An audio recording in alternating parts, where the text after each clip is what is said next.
could she do this to me? I muttered, my hands trembling as I gripped the printed emails tight enough to crumple the pages. My heart pounded in my chest like a jackhammer, and a wave of nausea washed over me.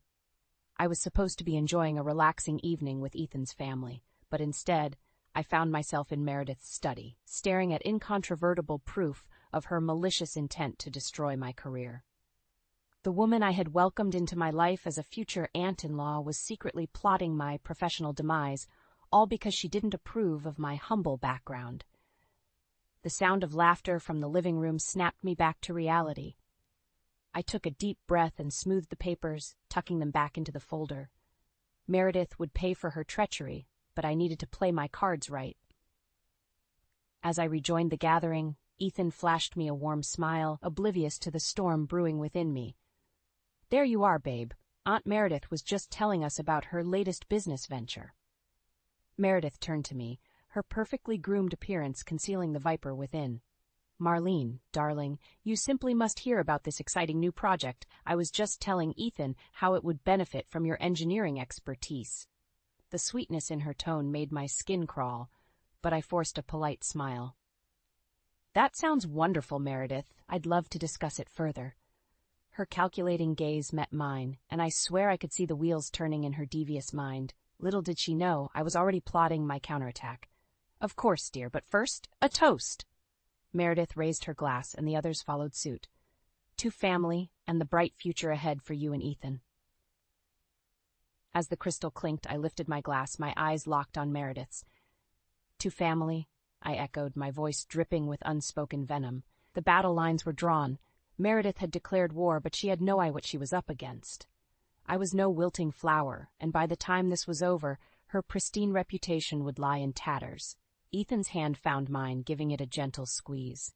"You okay?" he whispered, his brow furrowed with concern. I leaned in and planted a tender kiss on his cheek. "Never better," I lied, squeezing his hand back. This was only the beginning. Meredith's downfall would be my greatest achievement, and I would savor every moment of her undoing. She had awoken a fury within me that would not be sated until justice was served. The grand ballroom sparkled with opulence, crystal chandeliers casting a warm glow over the impeccably dressed guests. But beneath the glamour, a sinister undercurrent rippled, one that threatened to upend the entire evening. "Marlene, darling, you look ravishing." Meredith cooed as she approached, her ruby-red lips curled into a saccharine smile. "Though I must say, that dress seems a tad understated for such an occasion." My fingers tightened around the champagne flute, the urge to hurl it at her smug face nearly overwhelming me. But I reined in my fury, forcing a tight-lipped smile. "Why, thank you, Meredith. I prefer to let my inner beauty shine." Her eyes narrowed ever so slightly, and I could practically see the wheels turning in her devious mind. Inner beauty? How quaint. Before I could respond, Ethan appeared at my side, slipping an arm around my waist. "There you are, babe. Doesn't she look stunning, Aunt Meredith?" Meredith's gaze flickered between us, her false smile unwavering. "Of course, dear, though I can't help but wonder if that modest little number was perhaps ill-advised for tonight's festivities." My grip on the flute tightened further, the crystal digging into my palm. Ethan, bless his oblivious heart, simply chuckled. "Nonsense, Aunt Meredith. Marlene's beauty shines through no matter what she wears."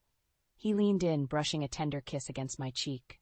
"You're the most gorgeous woman here." For a fleeting moment, I allowed myself to bask in his affection, pushing aside the tempest of rage simmering within me. But Meredith's pointed clearing of her throat shattered the tranquility. "Well, we mustn't keep the guests waiting any longer," she declared, her tone cloyingly sweet. "Shall we make our grand entrance?" Ethan beamed, ushering us toward the ballroom doors. As we stepped into the spotlight, a hush fell over the crowd, and I plastered on my brightest smile, determined to play the role of the blushing bride-to-be. But as Meredith took the microphone, her perfectly manicured talons curling around the stem, I knew the real battle was only just beginning. "Friends, family, esteemed guests," she began, her voice ringing out over the hushed ballroom. "We gather here tonight to celebrate the union of my beloved nephew, Ethan, and his fiancée, Marlene." The way she uttered my name, dripping with thinly veiled disdain, sent a chill down my spine. But I held my head high, matching her steely gaze with one of my own.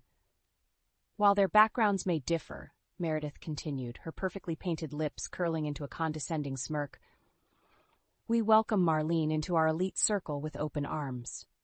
The crowd applauded politely, but I could sense the undercurrent of judgment rippling through the well-heeled guests. Meredith's veiled barbs had found their mark, and in that moment I vowed to make her pay dearly for her blatant disrespect. As the evening wore on, I played the part of the gracious future bride, schmoozing and mingling with the upper crust while silently cataloging every slight, every dismissive glance, and every backhanded compliment hurled my way. Little did they know, their contempt only fueled the fire burning within me. By the time the night drew to a close, I had amassed an arsenal of grievances, each one stoking the flames of my vengeful fury. Meredith had thrown down the gauntlet, challenging me to rise above my humble roots. Little did she realize I was more than ready to meet her challenge head-on, and when the dust settled, her precious elite circle would crumble at my feet. The sleek office tower loomed before me, its gleaming glass facade a testament to the power and prestige it housed. But as I strode through the revolving doors, my heart pounded with a mixture of dread and determination. "Good morning, Miss Carter," the receptionist greeted me with a polite smile. "Mr. Holbrook is expecting you in his office." I nodded curtly, my throat constricting as I made my way down the familiar hallway. This was the path I'd walked countless times, my heels clicking against the marble floors with purpose and pride. But today, an ominous cloud hung overhead, casting a shadow over my once bright future. Steeling myself, I rapped my knuckles against the imposing oak door. "Come in." The gruff command echoed through the wood, and I took a steadying breath before entering. Jack Holbrook, my former boss, sat behind his massive desk, his brow furrowed as he shuffled through a stack of papers. "Have a seat, Marlene." The use of my first name sent a chill down my spine. This wasn't a friendly chat. This was the executioner's block. I lowered myself into the plush leather chair, my spine ramrod straight as I met his gaze head-on. "You wanted to see me, sir?" Holbrook's expression remained impassive as he slid a folder across the desk. "These are the reports detailing your recent project failures, costly oversights, missed deadlines, shoddy workmanship, the list goes on." My heart stuttered in my chest as I flipped through the pages, a mixture of confusion and disbelief washing over me. "But these can't be right. I've triple-checked every calculation, every specification. My work has been exemplary." "That's not what the numbers show," Holbrook countered, his tone clipped and professional. "Nor is it the assessment of our Corporate Oversight Committee." The mention of the infamous committee, a shadowy cabal of faceless executives, sent a shiver down my spine. I opened my mouth to protest, but Holbrook raised a hand, effectively silencing me. "I'm afraid the decision has been made, Marlene. Your employment is terminated, effective immediately." The words hung in the air, their weight crushing me like a ton of bricks. My vision blurred as I fought back the tears of humiliation and injustice burning in my eyes. But why? After all my years of dedicated service, how could you just let me go like this? Holbrook's expression softened ever so slightly, a flicker of regret passing across his weathered features. "It's out of my hands. The committee's ruling is final." My mind raced, desperately searching for an explanation, a rationale, anything to make sense of this nightmare. And then, like a bolt of lightning, the realization struck me. Meredith. The vile woman had made good on her threat, using her vast wealth and influence to sabotage me, to strip away everything I'd worked so hard to build. The mere thought of her smug, self-satisfied smirk sent a wave of fury crashing over me, but I bit back the torrent of rage threatening to spill forth. Instead, I rose to my feet, my hands clenched into white-knuckled fists at my sides. "I see," I ground out through gritted teeth. "Well, I won't take this lying down. You haven't heard the last of me, Holbrook." His brow furrowed, but before he could respond, I spun on my heel and stormed out of the office, the door slamming behind me with a resounding finality. As I stalked down the hallway, ignoring the curious stares of my former colleagues, a single thought consumed me: revenge. Meredith had struck the first blow, but I would be the one to deliver the killing stroke. No more playing nice, no more suppressing my fury. It was time to unleash the fury that had been simmering within me, Time to make that wretched woman pay for her treachery in the most public, humiliating way imaginable. She thought she could strip away my livelihood, my pride, my future with a few well-placed lies and some corporate backstabbing. She was wrong, dead wrong. By the time I was through with her, Meredith would wish she'd never crossed paths with Marlene Carter. Her world was about to come crashing down around her, and I would savor every agonizing second of her downfall. The dimly lit bar was a far cry from the glittering social circles I'd grown accustomed to, but as I nursed my whiskey sour, I found solace in the anonymity it provided. No judging stares, no thinly veiled insults, just the comforting hum of like-minded souls seeking refuge from the world beyond these weathered walls. Marlene Carter? The gruff voice snapped me from my reverie, and I turned to find a ruggedly handsome man regarding me with a mixture of curiosity and wariness. His steel-gray eyes betrayed a lifetime of hardship, but there was a fierceness about him that commanded respect. "Do I know you?" I countered, my fingers tightening around my glass. The man slid onto the bar stool beside me, signaling the bartender for a drink of his own. "Name's Jack Morgan. I used to be Meredith Vanderbilt's business partner, before that snake in the grass stabbed me in the back." My breath caught in my throat as realization dawned. Here was a kindred spirit, another victim of Meredith's ruthless machinations. "So you're familiar with her special brand of treachery, then?" I stated, raising my glass in a sardonic toast. Jack snorted derisively, accepting the tumbler of whiskey the bartender slid his way. "That's putting it mildly. That woman would sell her own grandmother if there was a profit to be made." A humorless chuckle escaped my lips. "Believe me, I know exactly what you mean." I paused, studying him intently. "What did she do to you?" Jack's jaw tightened, his knuckles whitening around his glass as he drained half its contents in one gulp. "We had a lucrative real estate venture in the works. High-end condos, prime location, the whole 9 yards. But right before closing, that snake pulled the rug out from under me." He shook his head, a bitter laugh escaping his lips. "Turns out she'd been funneling funds from our partnership into her own offshore accounts. By the time I caught wind of it, she'd drained me dry and left me holding the bag for the entire project." Rage simmered within me as I listened to his tale, all too familiar with the devastation Meredith's greed could wreak. "She did something similar to me," I admitted, swirling the amber liquid in my glass. "Used her influence to get me fired from my engineering job, all because she didn't approve of my relationship with her nephew." Jack's eyes widened, and he let out a low whistle. "Damn, that's cold-blooded, even for her."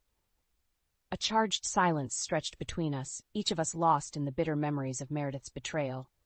But as I drained the last of my drink, a newfound determination took root. "You know, Jack, I think it's time we taught that witch a lesson she'll never forget." His brows shot up, curiosity flickering across his weathered features.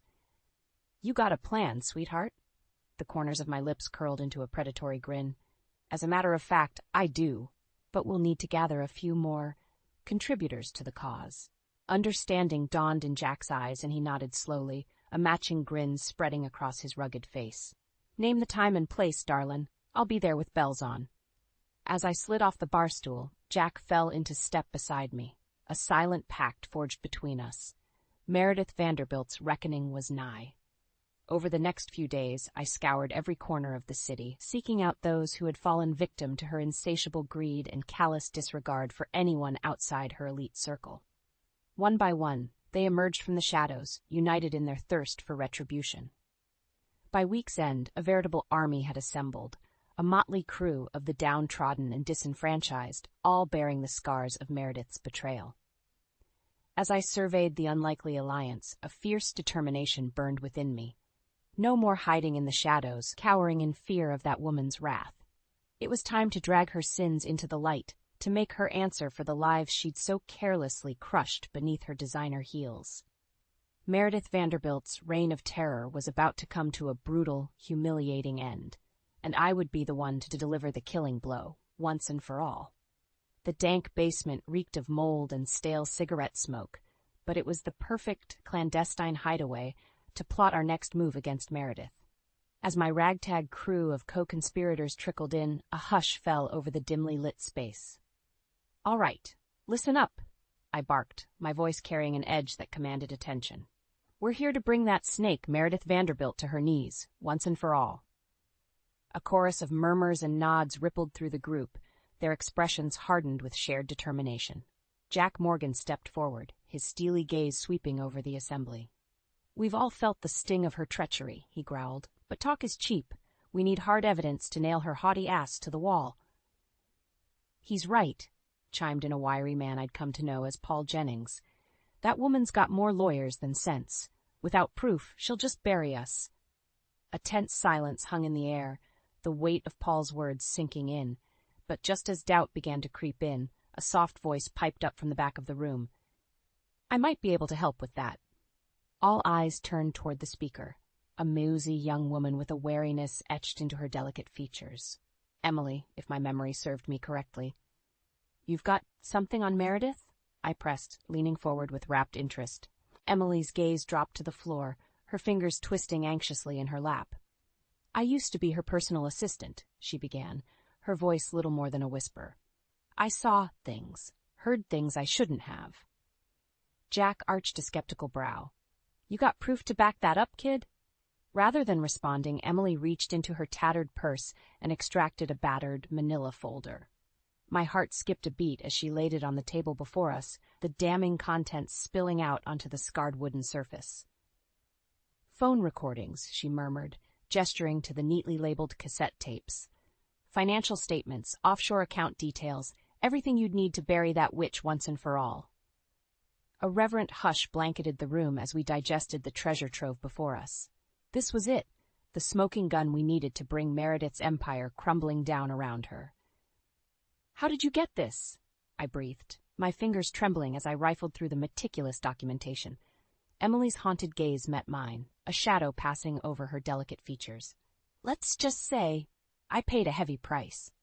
The implication hung heavy in the stale air, a silent acknowledgement of the sacrifices we'd all endured at Meredith's merciless hands. But as I studied the damning evidence laid out before me, a newfound determination took root. "Not anymore," I stated, my voice low but laced with steel. "This is our chance to make that monster answer for her crimes, once and for all." A chorus of grim nods and murmurs of assent rippled through the group. Jack slammed his calloused hand down on the table, his expression set in a grim mask of resolve. "So, what's the play, boss? How do we take this bitch down for good?" My lips curved into a predatory grin, a feral glint in my eye. "We hit her where it hurts most, her precious reputation." As the details of my meticulously crafted plan unfurled, a palpable sense of anticipation crackled in the air. This was more than just revenge. It was justice, long overdue. Meredith Vanderbilt had reigned over her ivory tower for far too long, lording her wealth and status over those she deemed inferior. But her reign of terror was about to come to a brutal, humiliating end. By the time we were through with her, that smug, self-satisfied sneer would be wiped from her perfectly Botoxed face for good. She would know the sting of public shame, the bitter taste of karmic retribution. And as for me, I would savor every agonizing second of her downfall, reveling in the sweet nectar of hard-won vengeance. After all, the best revenge is that which is served piping hot straight from the ashes of a life in ruins. The grand ballroom shimmered with opulence, crystal chandeliers casting a warm glow over the impeccably dressed guests. But beneath the veneer of wealth and status, a storm was brewing, a reckoning that would shake the very foundations of Meredith Vanderbilt's gilded empire. As I slipped through the crowd, a flute of champagne in hand, my gaze settled on the woman of the hour. Meredith held court at the center of the room, resplendent in a designer gown that likely cost more than most people's annual salaries. Her perfectly coiffed blonde tresses and immaculate makeup did little to conceal the avarice simmering behind her icy blue eyes. "Marlene, darling," she trilled, that saccharine smile plastered across her expertly Botoxed features. "So good of you to join us." I forced a tight-lipped smile, nodding in greeting as I sidled up beside her. "Wouldn't miss it for the world, Meredith. After all, it's not every day one gets to bask in the radiance of New York's elite." So her tinkling laugh grated on my nerves like nails on a chalkboard, but I schooled my features into a mask of polite amusement. Little did she know, the game was already afoot. As the evening progressed, I kept a watchful eye on my co-conspirators, scattered strategically throughout the ballroom. Jack Morgan caught my gaze from across the room, giving me the slightest of nods, a silent signal that all was in readiness. My heart thrummed with anticipation as I awaited the appointed hour, sipping my champagne and exchanging pleasantries with the well-heeled guests. But when the grand clock chimed midnight, a hush fell over the revelry. It was time. Clearing my throat, I tapped my glass with a fork, the ringing sound cutting through the silence like a knife. All eyes swiveled in my direction, curiosity and disdain warring on the faces of Meredith's elite circle. "If I could have everyone's attention, please," I began, my voice ringing out with a confidence I didn't truly feel. "There's something you all need to see." With a subtle nod, the lights dimmed and a massive projection screen flickered to life behind me. Gasps and murmurs rippled through the crowd as the first image appeared, a candid shot of Meredith, cold hard cash spilling from her perfectly manicured hands. "What is the meaning of this?" she sputtered, her perfectly sculpted features contorting with outrage. I merely arched a brow, turning to face the screen as the incriminating evidence began to unspool in vivid detail. Bank statements, offshore accounts, footage of backdoor dealings, a veritable treasure trove of Meredith's misdeeds, laid bare for all to see. With each damning revelation, the ballroom descended deeper into chaos. Shouts and accusations rang out, punctuated by Meredith's increasingly shrill denials. But the pièce de résistance was yet to come. As the final audio recording crackled to life, a deathly hush blanketed the room. Meredith's own voice, smug and condescending, filled the cavernous space. "And once that little nobody is out of the picture, the company will be ours for the taking. Just a few more well-placed lies, and she'll be finished." The color drained from Meredith's face as the recording played on, detailing her insidious plot to systematically dismantle my career, my life, all for the sake of greed and status. Silence reigned in the wake of the final damning words. All eyes turned toward the disgraced socialite, her perfectly sculpted facade crumbling before our very eyes. In that moment, I relished the look of abject horror etched into her features. The mighty Meredith Vanderbilt, brought low by the very transgressions that had once elevated her to the pinnacles of power. As the whispers and murmurs swelled, I stepped forward, drawing myself to my full height. "The game is up, Meredith," I declared, my voice ringing out over the chaos. "Your reign of terror ends tonight." Her gaze met mine, a maelstrom of fury and disbelief swirling in those icy depths. But I held her stare, unflinching, as the crowd closed in around us. A pack of wolves descending upon their fallen prey.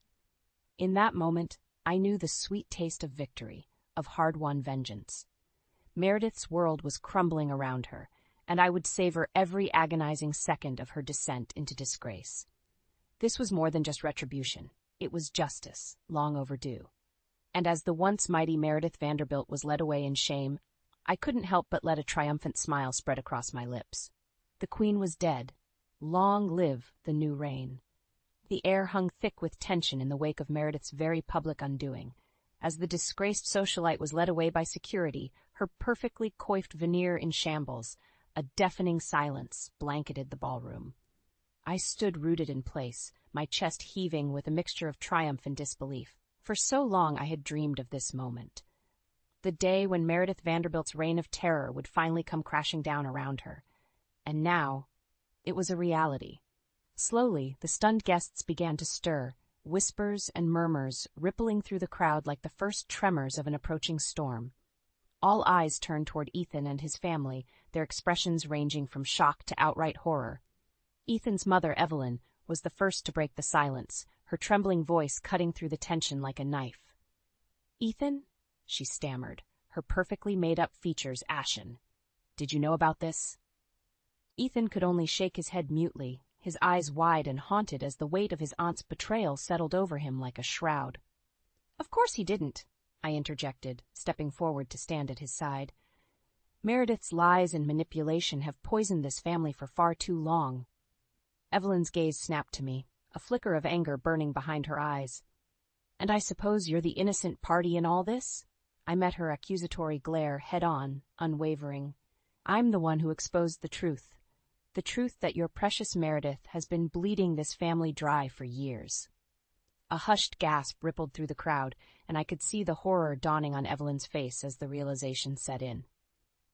Her carefully curated world was crumbling, the cracks in the foundation laid bare for all to see. Ethan's father, Richard, stepped forward, his expression thunderous. "How dare you come into our home and make such slanderous accusations?" His anger rolled off him in waves, but I held my ground, emboldened by the knowledge that I held the moral high ground. "It's not slander if it's the truth," I countered, my voice ringing out over the stunned silence. "Everything you saw tonight came straight from Meredith's own mouth, her own bank accounts." As if on cue, Jack Morgan emerged from the crowd, the damning evidence clutched in his weathered hands. "We've got the receipts, pal," he growled, tossing the files onto the nearest table with a resounding thud. "Your aunt's been running a game on you for years, and you were too blind to see it." Richard's face contorted with rage, his fists clenching at his sides.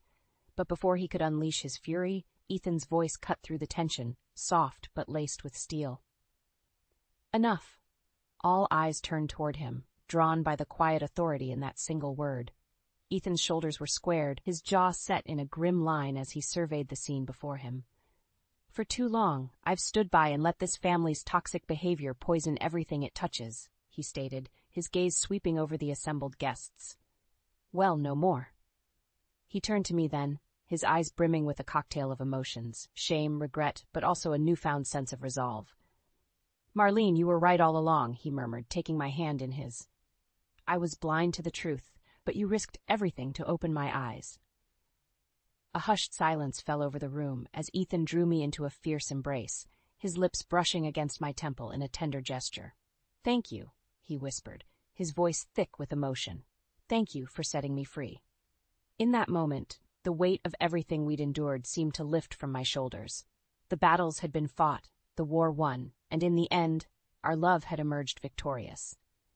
As I returned Ethan's embrace, I caught a glimpse of Meredith over his shoulder. Her immaculate facade was shattered, her perfectly sculpted features twisted into a mask of impotent rage. Our eyes met, and in that fleeting moment, I saw the bitter truth laid bare. She had lost her power, her wealth, her stranglehold over this family. And as the security guards hauled her away, I couldn't help but savor the sweet taste of her comeuppance. The mighty Meredith Vanderbilt had fallen, and from her ashes, a new beginning would rise, one built on truth, love, and the unbreakable bonds of family forged by fire. This was more than just revenge. It was deliverance, a chance to shed the toxic legacy of the past and embrace a future untainted by greed and deceit. And as Ethan's family slowly began to rally around us, their eyes filled with newfound clarity, I knew that our greatest victory lay not in Meredith's downfall, but in the healing that would follow in its wake. The weight of Meredith's treachery had finally been lifted, but the path forward was still shrouded in uncertainty. As Ethan and I stood side by side, surveying the wreckage of his once pristine family empire, a heavy silence hung in the air. "What happens now?" Ethan's voice was little more than a whisper, laced with a mixture of relief and trepidation. I turned to face him, my hand finding his in a reassuring squeeze. "Now we pick up the pieces and build something better, something stronger than anything Meredith could have ever imagined." A flicker of hope kindled in his eyes, and he nodded slowly, his grip tightening around my fingers. "You're right," he murmured. "We can't undo the past, but we can forge a new path, one free from her toxic influence." A soft cough interrupted our moment, and we turned to find Ethan's father, Richard, regarding us with a guarded expression. "Son," he began, his voice thick with emotion, "I owe you both an apology." Ethan stiffened beside me, but I gave his hand a gentle squeeze, silently urging him to hear his father out. Richard's gaze dropped to the floor, shame etching deep lines into his weathered features. "For too long, I turned a blind eye to Meredith's machinations. I allowed her greed and ambition to poison this family, all in the name of preserving our legacy." He raised his eyes to meet ours, and I was struck by the raw vulnerability shining there. "But you, Marlene, you had the courage to stand up to her, to expose the truth we were all too afraid to face." He exhaled a shaky breath. "Thank you for setting us free." The sincerity in his words hung heavy in the air, and I could see the weight of years of oppression lifting from Ethan's shoulders. Slowly, He nodded, accepting his father's apology with a quiet grace. "It's going to take time to heal," he acknowledged. "But we have a chance now. A chance to rebuild on a foundation of honesty and trust." Richard's lips curved into a tentative smile, and he extended a hand toward me. "Then let's start anew as a family, all of us together." I accepted his proffered hand, sealing the pact with a firm shake. In that moment, I felt a profound sense of clarity. This was more than just the end of Meredith's reign. It was the beginning of a new era, one built on the bonds of love and the unshakable strength of unity. Over the next few weeks, Ethan and I watched as the remnants of Meredith's empire crumbled around us. Lawsuits were filed, assets were seized, and the once mighty Vanderbilt name became synonymous with shame and disgrace. But through it all, we stood resolute, determined to rise from the ashes and forge a path untainted by greed or manipulation. With the help of our newfound allies, Jack, Emily, and the others who had suffered at Meredith's hands, we set about rebuilding, not just a business, but a legacy built on integrity and honor. Gone were the days of backroom deals and underhanded tactics. In their place, we ushered in an era of transparency and ethical practices, determined to prove that success could be achieved through hard work and unwavering principles. And as our fledgling enterprise began to take flight, something even more profound took root: the healing of a family long fractured by Meredith's poisonous influence. Ethan's parents, once so deeply entrenched in the toxic culture of wealth and status, found solace in our new way of life. Gone were the extravagant parties and ostentatious displays of excess, replaced by quiet family dinners and heartfelt conversations. It was during these moments, as we gathered around the table, sharing laughter and rekindling the bonds that had been strained to the breaking point, that I truly understood the depth of our victory. We had not only defeated Meredith's schemes, we had triumphed over the very ideals she held so dear: greed, status, and the relentless pursuit of power at all costs. In their place, we had cultivated something far more precious: a life rooted in love, honesty, and the unbreakable strength of family. As I looked around the table, taking in the smiles and the easy camaraderie, I knew that this was just the beginning. The road ahead would be paved with challenges and obstacles, but we would face them together, united by the bonds we had forged in the fires of adversity. Meredith's reign of terror was over, and in its place, a new legacy was being born, one built on the foundations of truth, resilience, and the unwavering belief that love, in the end, would always conquer all.